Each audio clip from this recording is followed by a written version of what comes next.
All right, I'm hitting the record button. Now I'm going to go back and make you a co-host. Did anyone say Happy Valentine's Day yet? Not yet. No. Happy Valentine's What do you- Day. Happy Valentine's Day. What are you grateful for, Candace?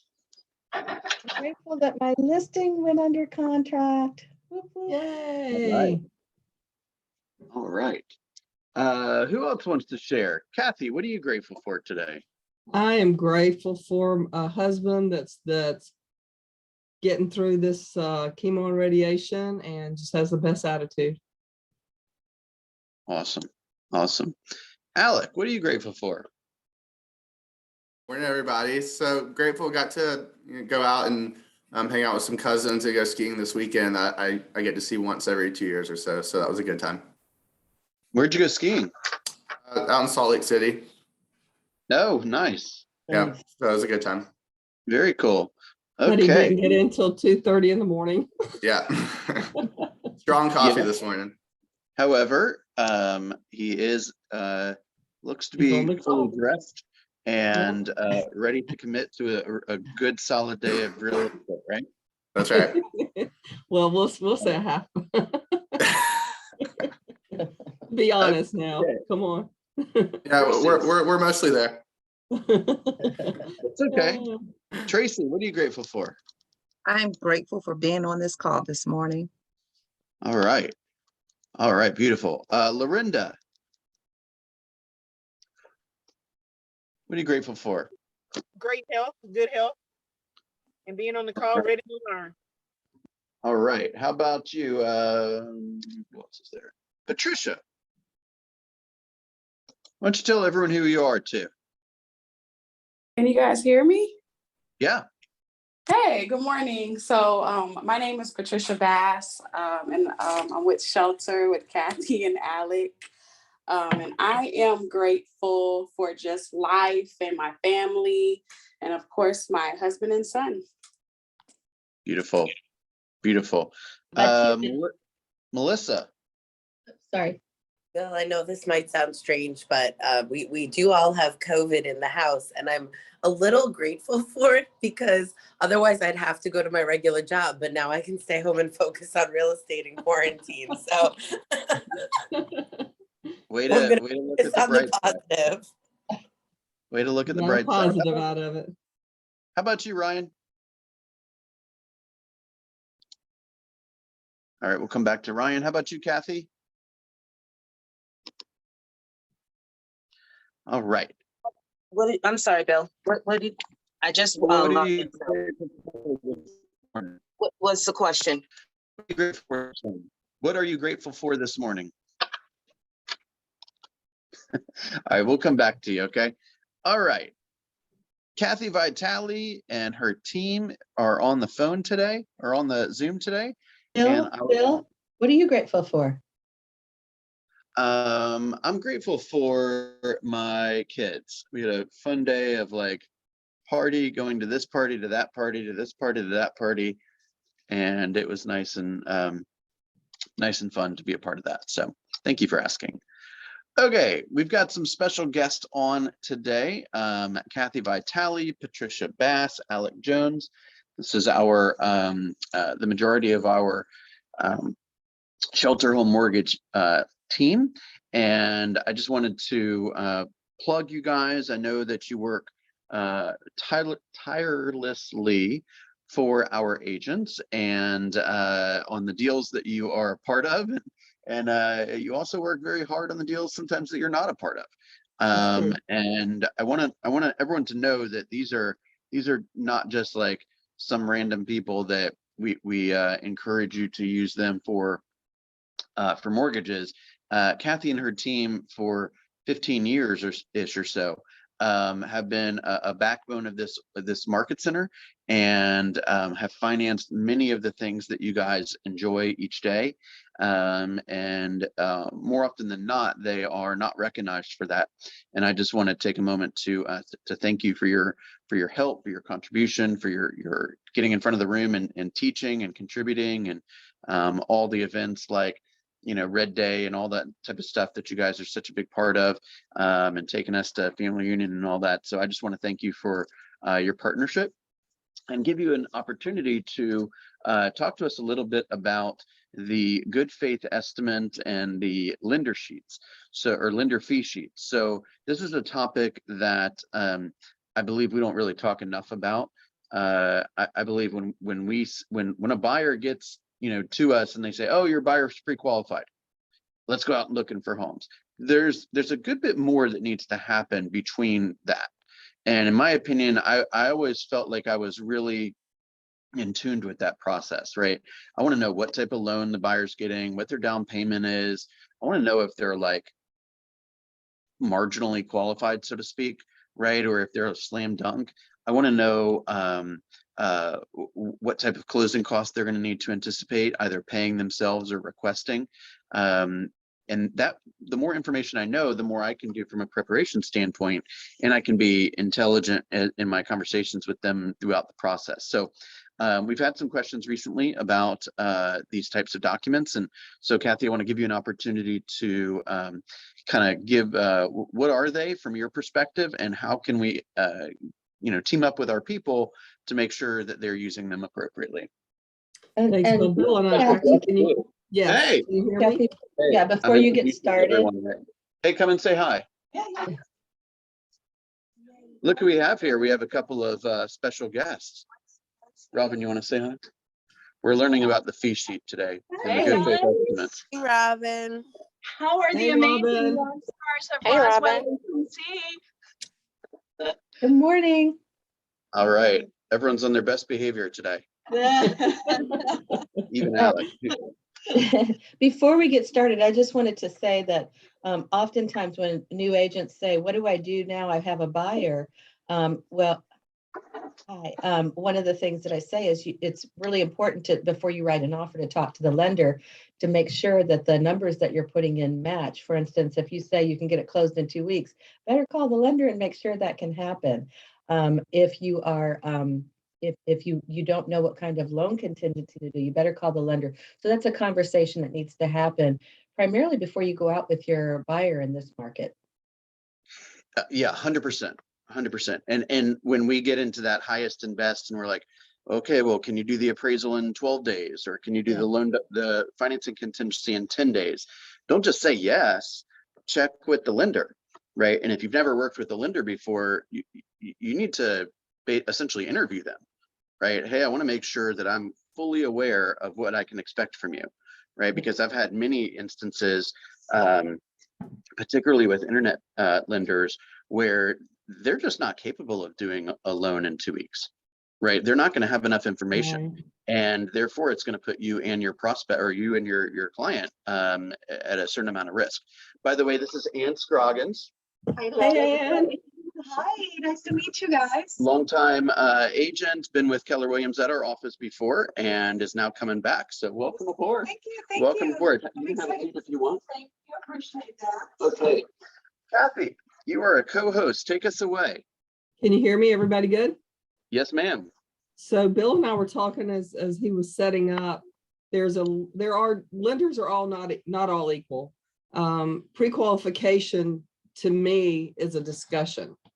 Alec and Patricia and I will talk through what this person perceives they want to be, price range, payment range, talk about credit score, and get to know them. And then they do the actual application online. We're pulling credit in, and then we're doing a full consultation, going through the application, making sure we know, that they've got the job history, we've got the credit score, we're sure that they don't have any extra debt as in child support or whatever. We're talking through their financial situation and structuring a loan at that time that will work best for them. And we're talking this through with them too.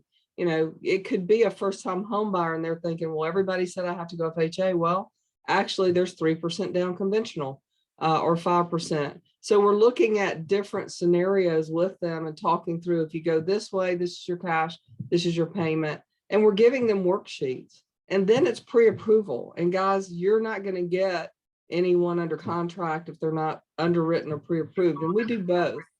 if someone's self-employed, we want to pre-underwrite them. We want to look at their tax returns, look at their P&L, look at their debt load, and make sure they can get this loan before you get them under contract. With 38 years in the business, almost 39, and like Bill said, 15 years at the office, we want to take that buyer to the level of them confidently knowing this is their sales price. Sometimes, like Bill said, though, it's not just sales price. It's what is the payment. They may be able to be in a certain sales price if it's not a high HOA, if it's not high taxes, if they're maxing out, we've got to know all the numbers. This weekend, I did 5, I'll have to look at my phone, 5 pre-approval letters and discussions with, conventional loan. We're talking either texting or calling the agent back, knowing that when they put that offer in, yes, we can do 5 business days on an appraisal. Yes, we can do 15 days on a closing with this client. We're ready for that. Or no, this one, unfortunately, we're not going to be able to do that. This is the situation. So that, like Bill said, and Candace said, the offer goes in properly. And then at pre-qualification, not waiting till pre-approval, we do worksheets so that they know what their numbers are. They know what to expect at closing. We're letting them know it's not just that 3% or 3.5% or 5% down payment. There are closing costs. There are prepaids and there are escrows. And that's what we're going to talk about now, is go over what that worksheet looks like. Let me pop this. I'm gonna say something real fast before you get into that, which is occasionally I've heard of, actually it happens a lot more than I would like, getting pushback from the lender on providing these sheets to the buyer or especially to the buyer's agent. And at some point I kind of just drew a line in the sand and I said, look, if I can't get my hands on a good faith estimate from my borrower, then I'm going to be about as blunt as I can possibly be to tell the buyer that I have a lot of concerns with their lender. And if I can't get the information I need from them, then I'm not going to be able to protect you as much as I ordinarily could. Does that make sense? Right. So what you're doing is you've got a buyer committed to a lender and they don't even know what the numbers are going to be. Right. And that's just not right. That's not right. They've got to know their numbers. They've got to understand them to be ready. And we'll go over. I mean, it's so important. There's such a big difference nowadays in the offers. Sellers won't pay closing cost prepaids and escrows most of the time. I haven't seen it for a while. So your buyers have to be ready with what type of financing, what type of money they've got to spend at closing. Let me share my screen. Let's see if we can get this in front. you should be able.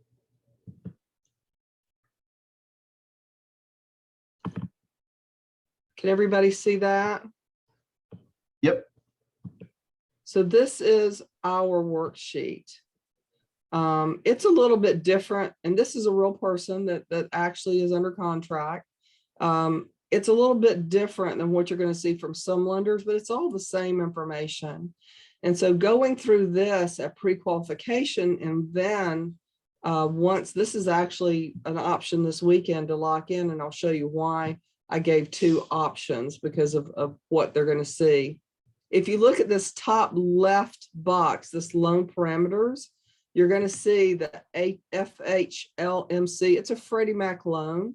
It could be a Fannie Mae on this client, but sometimes depending on if it's a condo or not, or their situation and guidelines, we'll want to know if it's Freddie or Fannie. As the agent, it doesn't matter to you, but it is something that a lender needs to look at.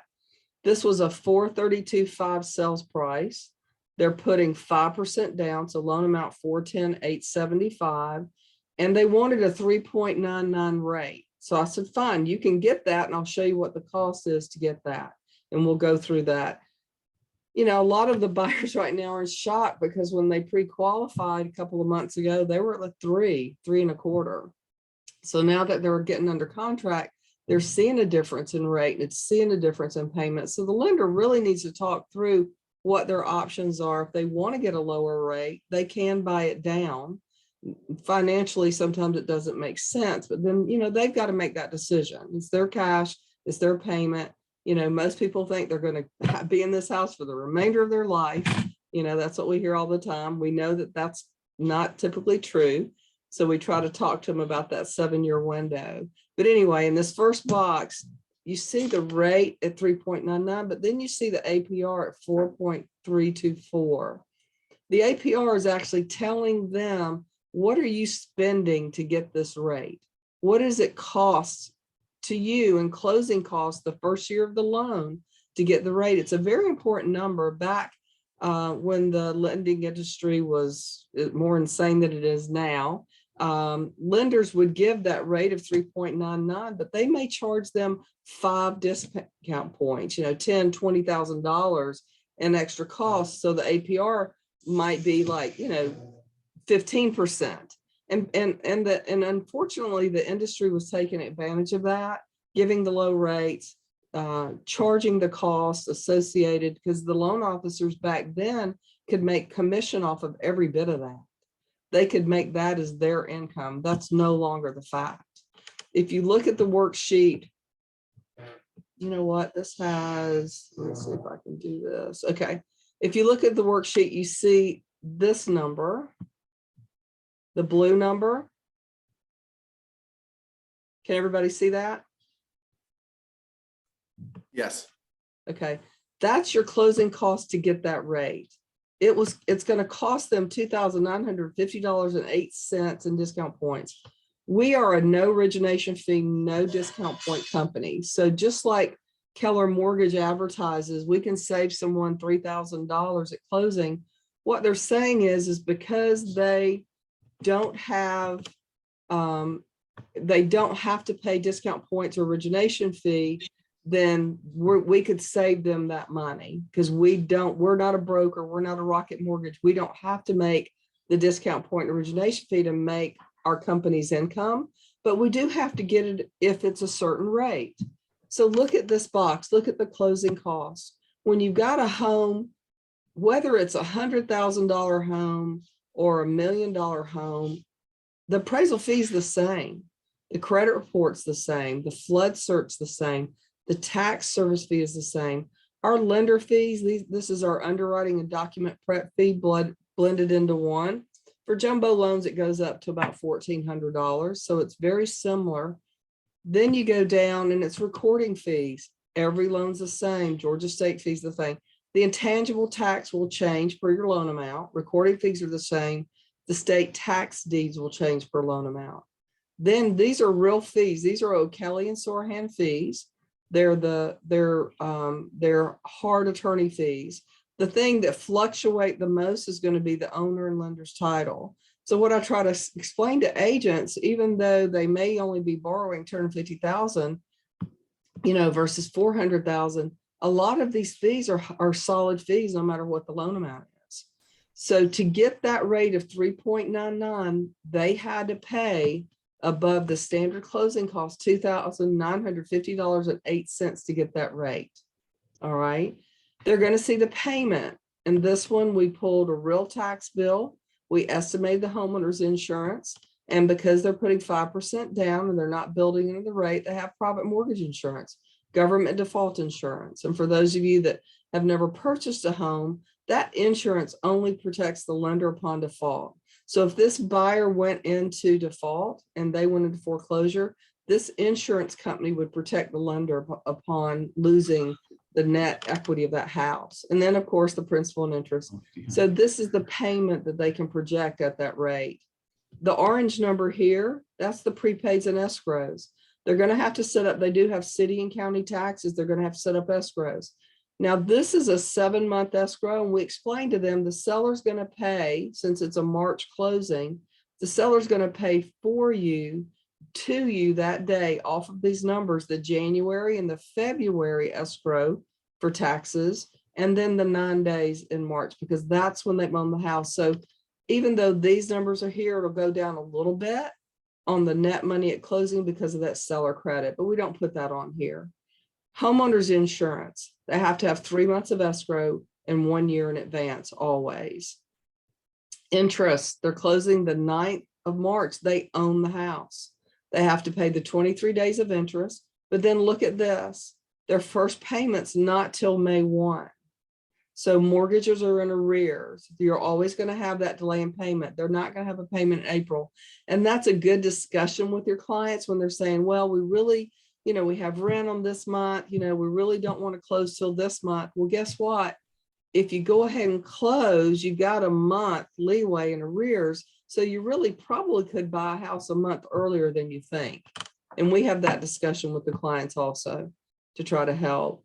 So then the overlay of the numbers, the down payment of 5% is $21,625. We have to pull in the escrows and the prepaids. So total cash needed for this one was $36,303.41. Their earnest money was $4,300. The computer does a little bit of an aggregate adjustment to the tax escrows and gives a credit here. So above the $4,300 they paid in earnest money, which goes toward their down payment, they need $30,984.40 at closing. And this is at a 3.99. Any questions so far on this? Yes, Kathy, did you say for calculations that would like to clarify for everybody, who owns the day of closing as far as calculations go? The buyer owns the home the day of closing. So that's why they physically are paying interest starting the day, the 9th. So they own the home, right? Let me clarify a couple of points as well. So just so everyone understands, what was the interest rate that was essentially the par rate or the quoted rate that they desired to buy down? They really didn't want the par rate, but this worksheet gave them what would happen at 4 1/8. And you can see the discount points went down to $1,018.97. They would have had to go into 4 1/4, and they just didn't even want to look at that. Okay, so meaning they would have been at 4 1/8, and they wanted to be at 3.99, so it cost them $2,000 roughly to get there. It cost them a little over, so if they would have eliminated this $1,018.97, the rate would have been 4.25. Oh, I see. Yeah, so it's actually when I talked to them about Brittany was like, I really don't want to even consider that. Let me see what happens, because she didn't like the payment. I'm like, it's not that much difference. Let's look at the difference. And when we talked over the phone, she said, I want to look at the 4.125 and the 3.99. And again, you've got to remember, she pre-qualified back when it was 3 1/4. So as she's been putting offers in and them not being accepted, she's been watching these rates go up every time she put a house in on an offer. She actually started over a year ago when the rates were under 3, and then stopped for a while and then came back. Yeah, that's an important point too, is if you've been in courtship with these buyers for longer than, let's say, probably like a month, maybe a little over a month, it's worthwhile to have them revisit with their lender to say, hey, the rates have probably gone up since your original pre-qualification, and I want to make sure that if the rate is 4 1/8, then you're comfortable with the same payment that I said was acceptable 3 months ago. So just like this woman, they went from $24.90 and change to, what was it, $25.30 or something. Right. So that would have been a surprise for her had that conversation not happened. Right.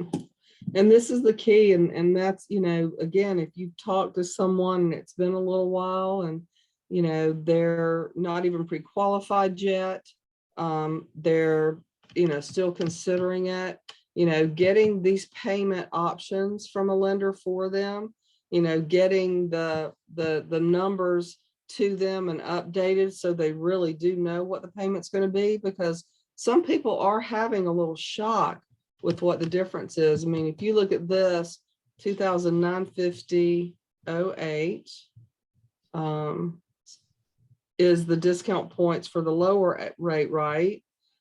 And then you take it down and you say, okay, about a $1,900 difference. Oh yeah, you're right. Yeah. For this rate, right? And the difference in the payment is $1,300 a month.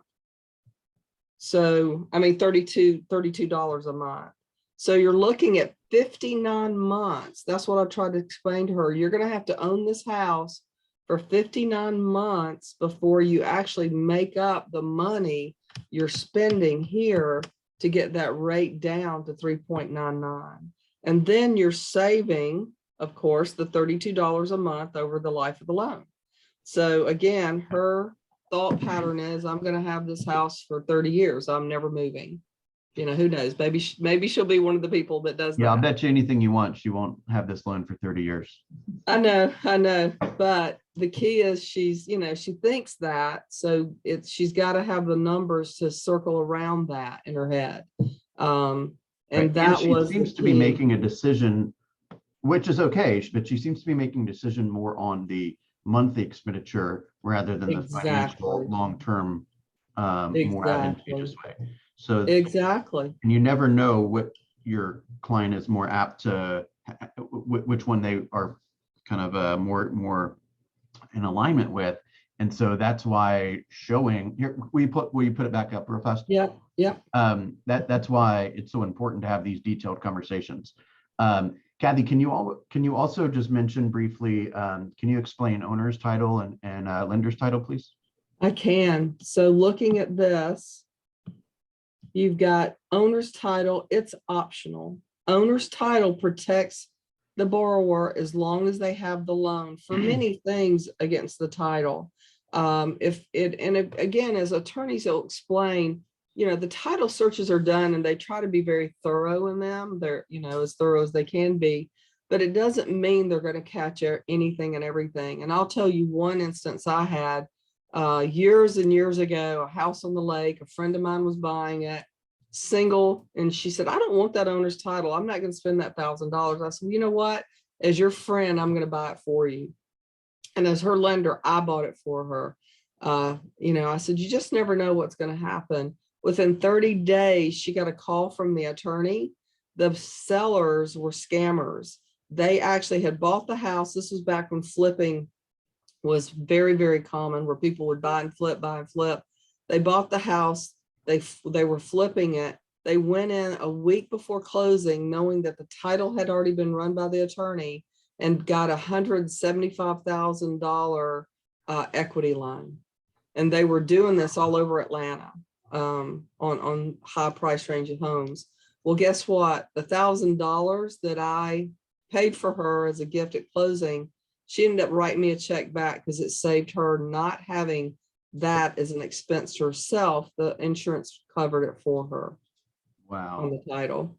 So that's my one story in third. I've never had anything happen, you know, in almost 39 years of doing it, but that is one instance that we were so glad, you know, that I was her friend, I was her lender, and I bought it for her. And then the title insurance for the lender is mandatory. So that title insurance, again, is protecting us as the lender, the servicer, over the life of the loan. If there's any title infractions, if someone comes up and says, you know what, you know, another instance could be, you know, my father passed away and I was in the will and they couldn't find me, but, you know, I am an heir and I never got my cut of the inheritance when they sold the property. I'm suing all my siblings and you for my inheritance. Well, guess what? The title insurance company is going to put an attorney in place free for us as the lender to cover that title. So title insurance is very important. If you have clients that don't want to consider it, encourage them to call the attorney and really discuss what the title insurance will cover. And I also want to say one other thing, which is, first of all, this is one of the clearest, cleanest good faith estimates that I've ever seen. This is very clear. One thing that I think it has a tendency to be pretty fuzzy is the phrase closing cost. Oftentimes, for some people, it means total closing cost, including escrows, and for some people, it doesn't include escrows. So you want to make sure you're asking those questions. And what that means is, can you go up just a tiny bit? If you go to estimated, a little bit more.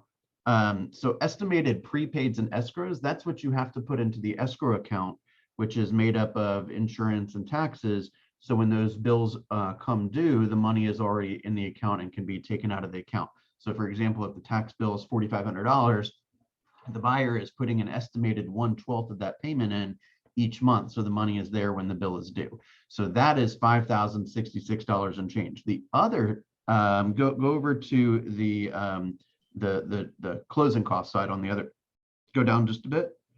Okay, so the total lender fees and closing costs added to that are $9,600, right? But you got to look at the sum of these two to be the total closing cost, right? And then you Right. also have to add in your down payment too.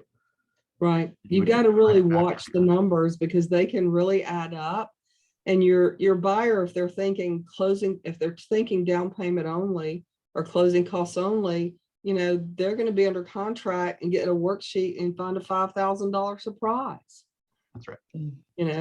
That could blow the deal and or make everything very, very difficult to try to figure out. And again, this is what they should. Now, this worksheet is something that doesn't look like the government one. Back 7 or 8 years ago at Shelter, I said, you know what, we've got to make this thing look a little more, user friendly. So I worked with IT for about 4 months at our company and created this worksheet to say, let's give something that it's pretty clear. Let's highlight it a color, show the numbers so that when they have it, it's easier. Because again, we're giving them all these numbers. We're doing what we're doing with you, explaining them, and then they're looking at it later going, now, what did she say? What was what? And why is this? And we tell them, call us back, but it can be overwhelming. And what we do, and like I said, this weekend, I had 5 different contracts going in, and 4 of them, I knew they needed these numbers. One of them, he's got a lot of money. He's not worried about it. But I knew they needed the numbers. They needed to see the payment. They needed to see their closing costs. They needed to see this before they put that offer in to make sure they were comfortable with it, because they were pushing their numbers to the max. They Right. needed to see the current rate. If I was working with this buyer, I would say, hey, are you aware that in addition to or have you seen the fee sheet, right? Because then it will be clear that in addition to your $21,000 down payment, you've got $14,600 worth of closing cost. Right. So in years past, it was very common for a good chunk of that to be paid by the seller. Now it doesn't happen so often. It doesn't happen. Are you prepared for that? Yeah. I'm going to try not. Go ahead, Candace. Sorry. Yeah, there's a few points I'd like to make. One is on the level of professionalism. Kathy, can you put your cursor down on the lower right where it says 147.06% for your screen, the view of your screen? It's down at the very bottom. Gotcha. Yeah. The reason we can see this so clearly is because because she's got her view a lot more than 100%. So when you're doing Zoom with anybody and you're trying to show a document, that's a level of professionalism that people will appreciate, because it makes it so see much the easier to see. difference. Yeah. Secondly is, can you tell us from a lender perspective about locking in an interest rate? So right now, there are companies out there that we're hearing that will give a lock-in now before they're under contract. We do not have that option. I've tried to research a couple of them. We've heard that some say that as long as you're underwritten, that you can lock in a rate, but you have to close within 30 days. So you have to find a house and be under contract and grab that rate in 30 days. And then I've heard other companies that say, you know what, we can lock in the rate once you get fully underwritten, and you've got an escalation clause on the rate, and then you've got some type of fee to get that rate. So there's all type of scenarios you're going to hear out there. We are a company like the majority of the companies in the industry. Until you have a contract, an address and a contract, we can't lock in the rate. We're locking that rate into that buyer's name, social security number, and that property address. If that contract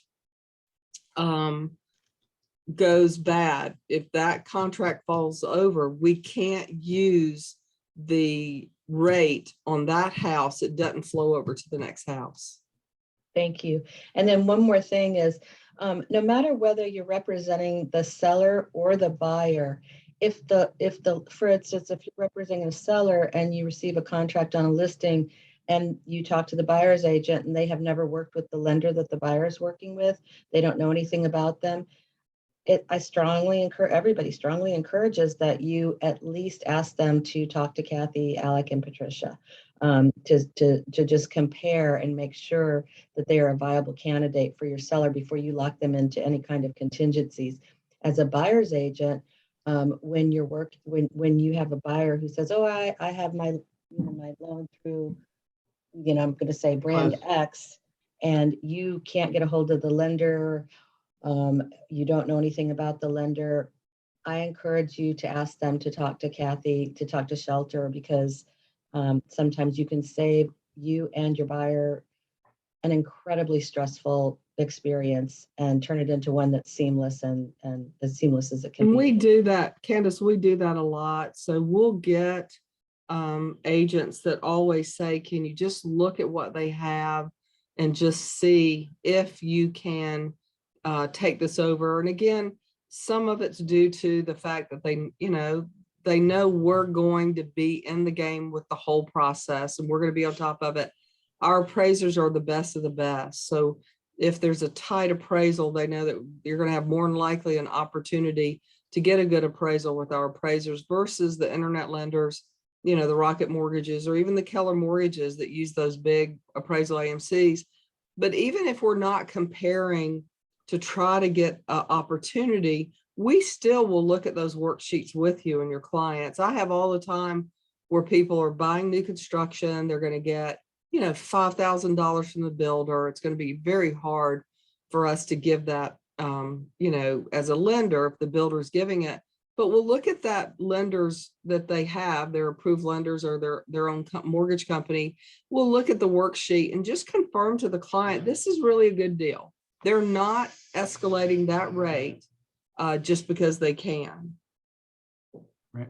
All right, let me throw in a couple of ideas here. So when I'm working with the buyer, can you chat briefly about ways to maneuver the interest rate to an offset closing cost, if that would be helpful to get a deal done? So to increase the rate to get, for example, closing costs lower? Yeah, so let's say I'm the buyer in this deal and for the last 2 years, let's say I've been saving up down payment and I finally got my 21 grand or whatever, and I was expecting the closing cost to be paid by the other side, or a portion of the closing cost to be paid, and now I'm in a situation where I'm told, hey, highest and best, cut this, don't ask for this. I know the answer to this, but can you explain how the interest rate could be raised slightly to offset some of the cash to close or closing costs? Yes.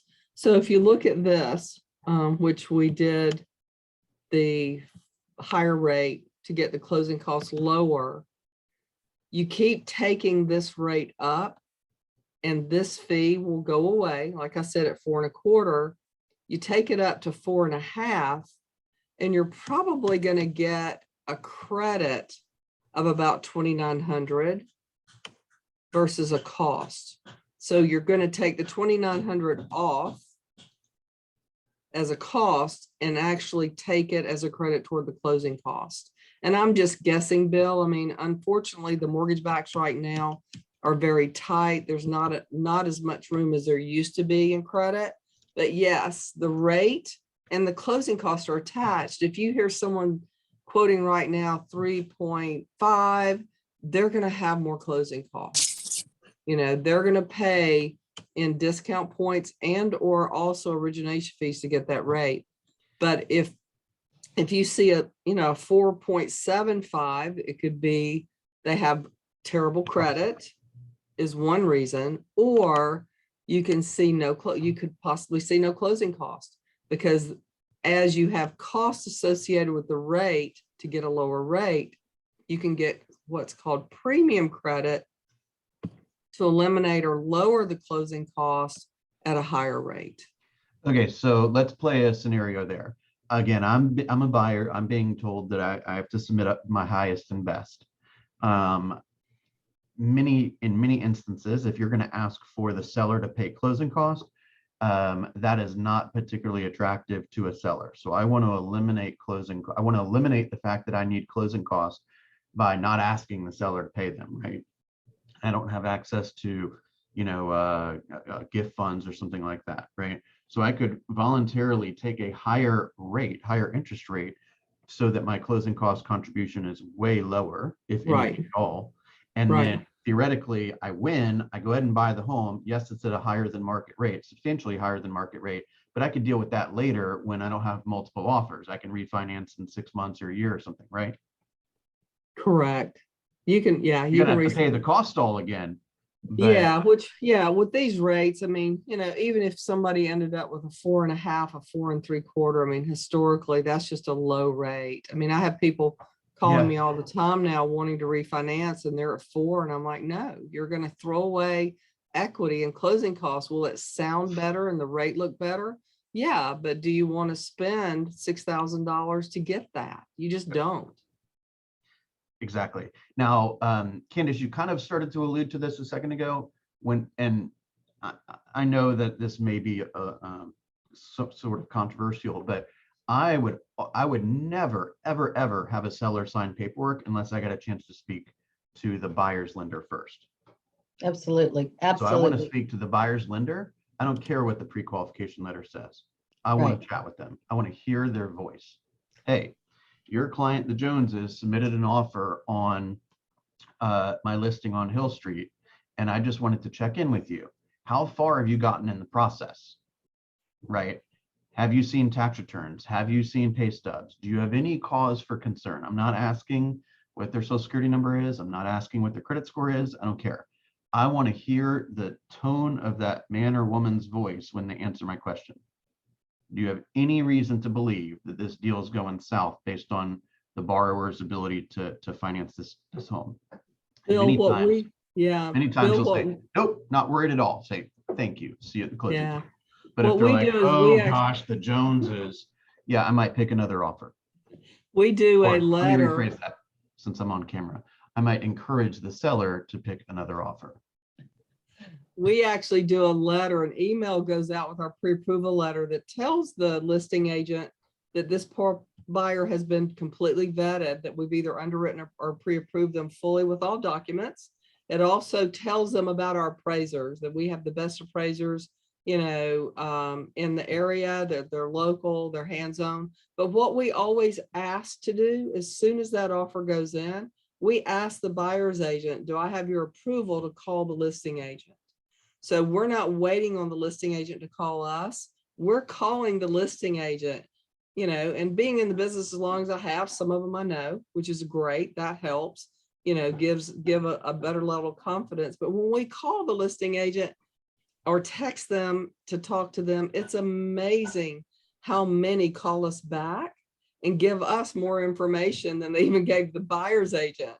They just start really talking sometimes about the whole house and what the seller's looking for and what's important. And, and I've even had them say, hey, they put 21 days for financing. Do you really have to have that? And I said, well, let me call the buyer's agent to talk to them. Then I call the buyer's agent, I'm like, why did you put financing contingency? We told you didn't need any. No, and I'm not gonna, let the listing agent know, but I was like, the buyer's agent, don't put that on there. I had one last night. It's one of Lee Hunt's offers.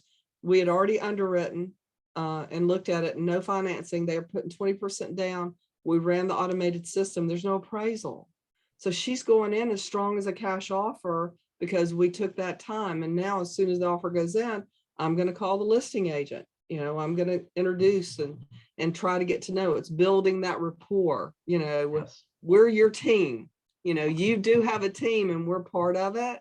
And we're trying to help you get that relationship stronger because they've already met you. They love you. Great communication. Now they've got a lender. They're like, wow, okay, we've got a lender that will talk to me and call me proactively. It really does make a difference. Yeah, and just to make sure everyone understands what you just said is when if the property fits certain criteria, and the automated value situation, numbers come back appropriately. Oftentimes, this is when it's a higher down payment, or at least 20% probably. 20%. Right, they're going to say, hey, we are not interested, or we don't feel an appraisal is necessary. So if that's the case, then your buyer doesn't need an appraisal contingency. Yeah, so what happens, our system, our desktop underwriting, which is the automated underwriting system that underwrites that borrower, if we take time, every lender can do this. They're just too lazy to do it. You put the address in and you run that system at the offer price, and that has to be very clear. This one was at 422. Is that the offer? At 422, the system has enough comps to not require an appraisal at all. And that's with a 20% down conventional loan. Sometimes it's more down and it doesn't work. It's because the subdivision, maybe they hadn't had enough sales, they hadn't had enough comps, or the house is just too high. But yes, it can be run on a conventional loan. All right, who has some questions?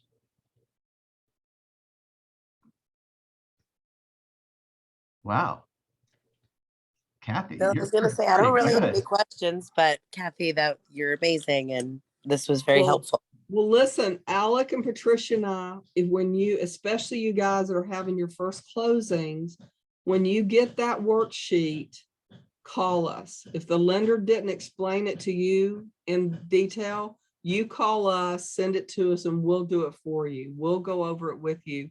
And your first closing, that closing disclosure, if it's not with Kern or someone that, Campbell and Brandon, that will help you up front understand it before you get to closing, we'll do the same thing. We'll go over it so that you personally have enough confidence with those numbers before you go to that closing. We're happy to do that. And Right, for those of you who are branding yourself on social media, remember we talk about doing the videos that you don't always have to be the expert. You can be a reporter. How great would it be for you to interview Kathy on your YouTube channel and post a video about how to understand the fee sheet? Yeah, Alec, Patricia, we'll do it. Let us know. Happy to. Right. Or saying, this is Kathy Vitali, and here's 3 tricks to make sure your offer gets increases the shot of you winning in multiple offer situations. Kathy, number 1, she'll call the other agent. Number 2, she can adjust the interest rate to lower closing costs. It doesn't matter that everyone can do that. It matters that we tell them that Kathy can do that, right? And that we're aware of how that works, right? Number 3, something else. So it's just a matter of teaching the consumer how you work with them to help them get the appropriate education and to write a contract that is protective, yet not unnecessarily protective. Like, I don't need an appraisal contingency if they're not going to ask for an appraisal, right? Not unnecessarily protect them. And of course, increase the shot of these people winning, which is really all that matters. Well, and we're building you guys up too. When we do the pre-qualification, we are building your name up in everything we do. And if we get any indication that they haven't completely chosen you yet, if they make a statement that I'm still interviewing, or, well, I haven't really committed to them yet, we're going to let you know that. We're going to give you any insight we can to help you pull that relationship together up front, trying to make them, understand, I had one instance where the client said something, well, I don't think they'll do something on weekends. And I'm like, well, I don't know why you think that. I'm sure they would. Let's make sure that, you have that conversation. Well, guess what? I hung up and called the agent. I'm like, look, they don't think you work on weekends. And maybe there was one weekend that agent had a, time that they couldn't, but they clarified it immediately. It's like, no, that was just a 1 weekend deal. So again, we're trying to listen and do anything we can to help build you up, to help if things are going sideways with that client in any way, we're going to let you know. Right. And it's like, oh my gosh, you're working with Michael. Michael's awesome. Exactly. I love Michael. Exactly. Michael's the best. Well, I don't know if I'd say that about Michael, but I'll do it about everybody else. Let's try me. Bill is the best. Bill is the best. Just kidding, Michael. Just kidding. But Okay, yeah, anyone else? do. Anyone else have any questions? No, I'll just go. Go ahead, Candace. I'll just go over, when I talk with buyers about choosing a lender, I always say there are 5 criteria that based on experience I've learned in choosing a lender. 1 is they need to be local because real estate's hyper local. 2, they need to be responsive. We don't need to be spending time chasing them. So they need to be able to answer their phone or get back with us in a timely manner. 3 is they have competitive rates. 4 is that they give us updates when you're in underwriting, because it can be a long drawn out kind of stressful period for a buyer. And 5 is that if they can't attend closing, which isn't happening right now, they're at least available. So if there are any funding issues, they can solve those. And by the time you say that, they're like, well, who do you know who does that? It makes it very easy. And then I can say, we've got the best lenders, the best partners who will actually get you closed. They'll make it happen. So then we can actually make sure that we've got our buyers with great people so that their experience is great, right? Yep. Okay. Alec, Patricia, you want to add anything? No, I don't, I think Kathy she covered a lot there, and like she said, we're available for any questions that you guys have. She already mentioned, once that loan estimate comes in, feel free to reach out to us. We're happy to run through it and answer any of those questions, even if it's not a contractor or a buyer that we'll be working with. So happy to help. Just reach out. Okay. And again, if you see our pre-qual letter, if you're working with us and that worksheet and you will, you're going to get it with the pre-approval letter and you want to go over it, just reach out. We'll have an individual call. Happy to do that to make sure I understand it. Excellent. Excellent. All right.